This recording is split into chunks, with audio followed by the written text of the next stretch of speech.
एक बार एक किसान खेत में जा रहा था तो रास्ते में उसको एक पौधा दिखाई देता है, काफी छोटा था पौधा।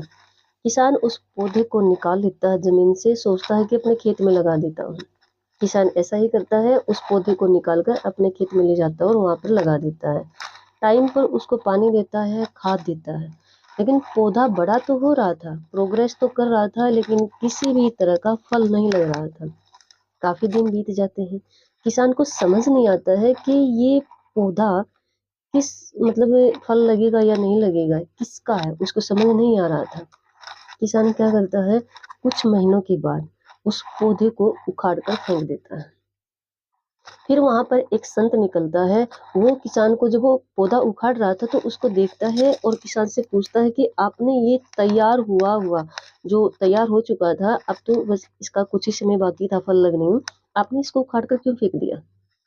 तो किसान कहता है कि बिल्कुल छोटा सा लेके आया था मैं इसको, मैंने इसको पानी दिया, खाद दिया, बहुत महीने हो गए हैं, लेकिन ये कोई फल ही नहीं दे रहा है, मैंने इसलिए इसको उखाड़ कर फेंक दिया।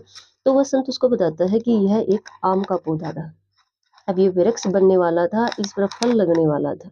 अगर आप थोड़ा सा और शांति यूज करते, थोड़ा सा और सब्र यूज करते, तो ये फल देता आपको, आपकी मेहनत का फल आता।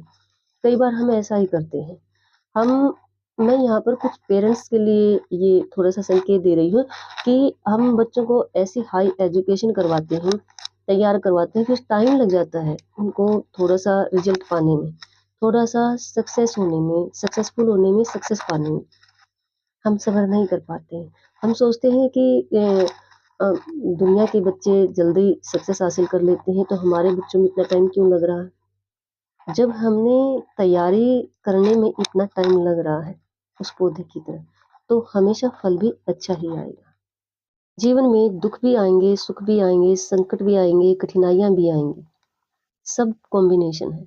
लेकिन हमेशा सिर्फ एक बात का ध्यान रखें, अपनी वाणी से कभी भी किसी को हर्ट ना करें। दोस्ती में दो बातों का हमेशा ध्यान रखें। पहला कि आपकी दोस्ती किस करेक्टर के साथ है, यानी जिससे आप दोस्ती कर रहे हो वो करेक्टर कैसा है, अच्छा ही होना चाहिए।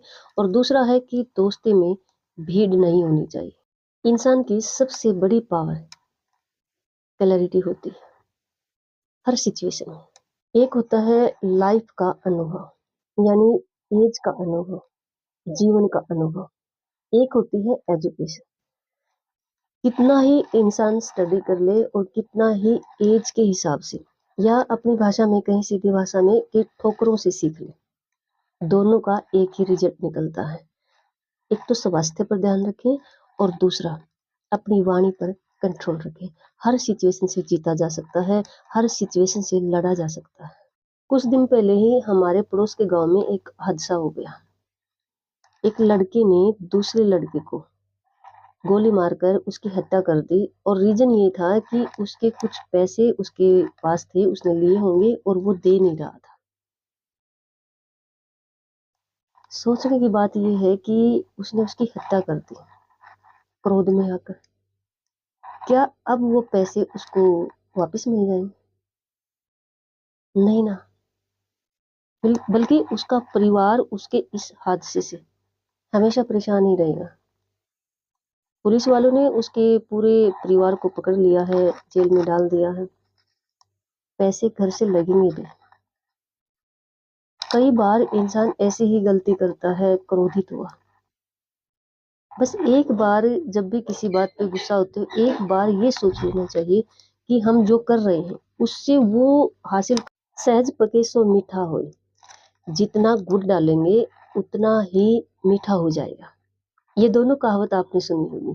सच में ऐसा ही होता है।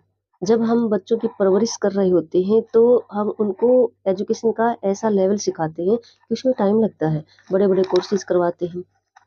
जिस तरह से उनको रेडी कर रहे हैं, हो सकता है सक्सेसफुल होने में, सक्सेस पाने में थोड़ा सा टाइम लग जाए, लेकिन अगर तैयारी अच्छी की है तो रिजल्ट भी हमेशा अच्छा ही आएगा। जीवन एक संघर्ष है, दुख और सुख आते जाते रहेंगे। बस दो बातों पर हमेशा फोकस करें। पहली, स्वास्थ्य।